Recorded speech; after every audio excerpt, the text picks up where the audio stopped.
जो कह रहे थे कि हमें अहब्बुल आमाल का इल्म हो जाए तो हम उन्हें करें, जो अच्छा अमल है अगर हमें पता चले तो हम करें, लेकिन जब उन्हें बास पसंदीदा अमल बतलाए गए तो सुस्त हो गए। इसलिए ऐसे लोगों को थोड़ा सा डांटा गया और ये कहा कि खैर की बातें जो कहते हो तो करते क्यों नहीं, जो बात मुंह से निकालते हो उसे पूरा क्यों नहीं करते, जो जुबान से कहते हो तो फिर उसको मुकम्मल क्यों नहीं करते। ये उनको खिताब है, लेकिन ये खिताब आम है, हम लोगों को भी है। इसीलिए कहा गया कि पहले तोलो फिर बोलो, जुबान से निकालो ही मत।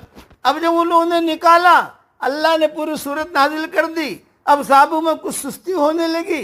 इस पर अल्लाह ताला ने उन्हें कहा कि या